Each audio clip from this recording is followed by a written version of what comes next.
The following months were some of the hardest we had ever faced. Even though I had done nothing wrong, I couldn't help but feel like I was walking through a house full of broken glass, careful not to step too hard or speak too loudly. Sarah tried to be normal, but I could see the weight she carried in her silence. She didn't cry much, but her eyes were constantly red. At night, she would lie beside me, awake, staring at the ceiling, her thoughts 1,000 miles away. Sometimes, she would ask me the same questions again, in different ways. Not because she doubted me, but because she needed to hear it from my mouth more than once. "Did you ever feel something for her?" she'd whisper in the dark. I always answered calmly, gently, and truthfully. No, I never looked at Amina that way.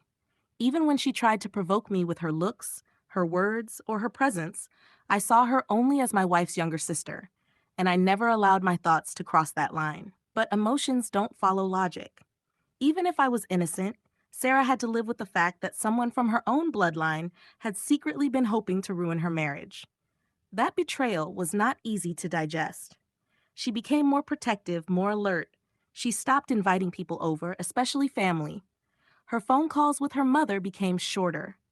When they asked why Amina wasn't around anymore, Sarah would only say, "She's busy with her own life," and change the subject. One evening, we were having dinner together, just the two of us in silence, as had become our routine.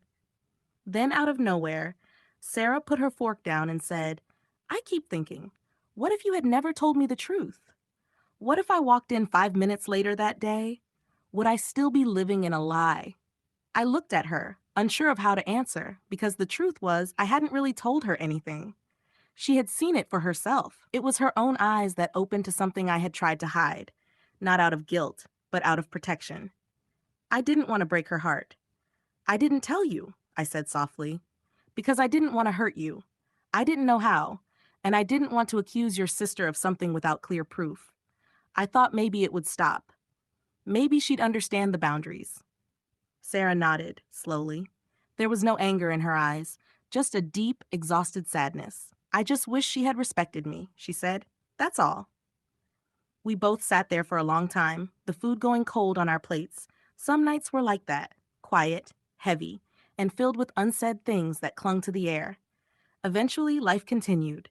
It had to.